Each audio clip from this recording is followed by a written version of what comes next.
നമുക്കൊരു കടച്ചക്ക ഇട്ടിട്ടുണ്ട്. ഒരു കടച്ചക്ക വറുത്തരച്ച് വെച്ചാലോ.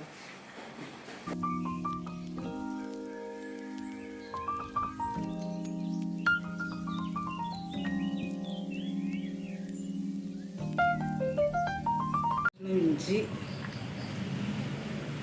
ഒരു സവാള, കുറച്ച് ഒരു 5-8 ചുവന്നുള്ളി, ഒരല്ലി വെളുത്തുള്ളി, 4-5 പച്ചമുളക്,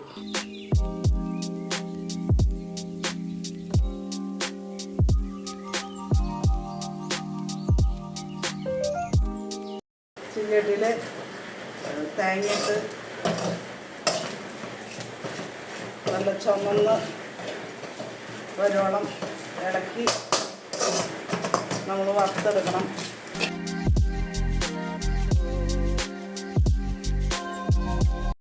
തേങ്ങയിൽ ചുമന്നുള്ളി 4-5 എണ്ണം, 2-3 വെളുത്തുള്ളി, 2 കറിയാമ്പൂ, 2 തക്കോലം, 1 കഷ്ണം കറുകപ്പട്ട, 4 കുരുമുളക്, പിന്നെ ഇത്തിരി പെരിഞ്ജീരകം.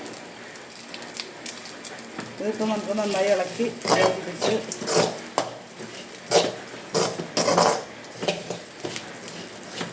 നന്നായിട്ട് ചുമന്ന് വരണ്ട്. എന്താ നല്ല ബ്രൗൺ കളറായി കഴിഞ്ഞിട്ടുണ്ട്.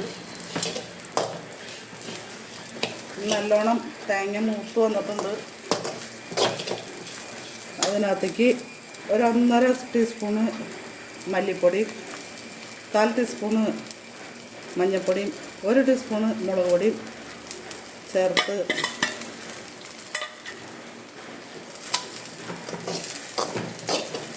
നമുക്ക് നല്ലോണം ഇളക്കി യോജിപ്പിക്കാം. അരപ്പിനുള്ള ചേരുവകൾ നന്നായിട്ട് പാകമായിട്ടുണ്ട്. ഇതൊന്ന് ചെറുതായിട്ടൊന്ന് ചൂടാറട്ടെ. അപ്പോഴേക്കും നമുക്ക് മറ്റു കാര്യങ്ങൾ ചെയ്യാം. കുറച്ച് വെളിച്ചെണ്ണ ഒഴിക്കുക. നമ്മൾ പാകത്തിന് ഉപ്പ് ചേർക്കുക. വേപ്പില,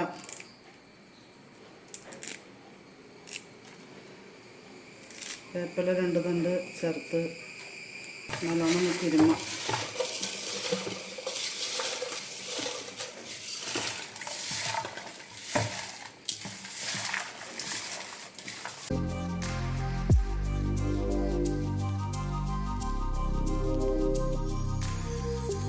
അതിലോട്ട് അരപ്പൊഴിക്കുക.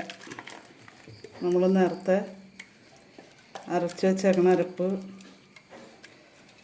ചേർത്ത് ഒന്നും കൂടി ഒന്ന് തിരുമ്മാം.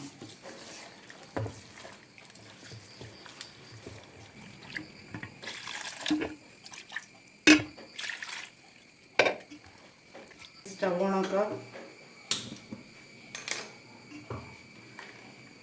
അടുപ്പത്ത് വയ്ക്കാം. മൂടി വെച്ചൊന്ന് തിളക്കട്ടെ. അരപ്പ് നന്നായിട്ട് തിളച്ച് പാകമായിട്ടുണ്ട്. എൻ്റെ കടച്ചക്ക അധികം വേവില്ലാത്തതുകൊണ്ടാണ്. അല്ലെങ്കിൽ ഒരുമിച്ച് കൂട്ടിയാണ്ട് അടുപ്പത്ത് വെച്ചെങ്കിൽ തീർന്നു.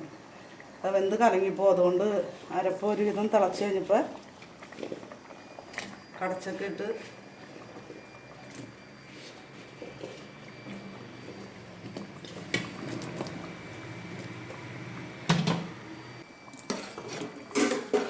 ഒന്ന് ഇളക്കി ഒന്നും കൂടി മൂടി വയ്ക്കാം. നമ്മുടെ കടച്ചക്ക കറി ആയിട്ട് നമുക്ക് തുറന്ന് നോക്കാം.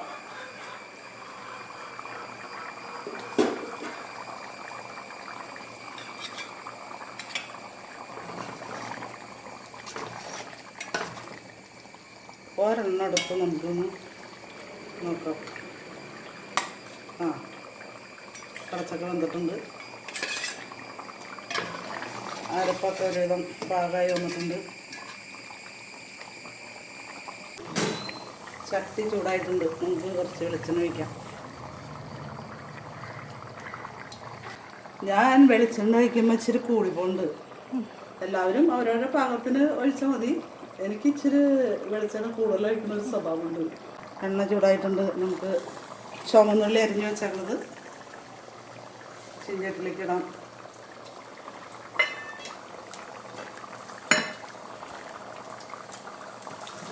ഒന്ന് ഇളക്കി കൊടുക്കാം.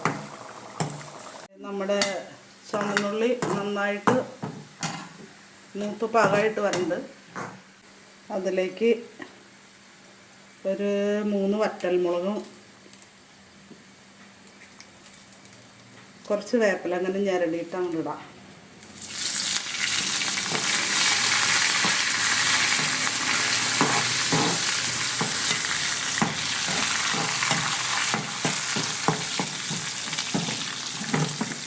മൂത്ത് പാകമായിട്ടുണ്ട്. സ്റ്റവ് ഓഫ് ചെയ്യുക. നമുക്ക് ഈ കറിയിലേക്ക് ഒഴിക്കാം.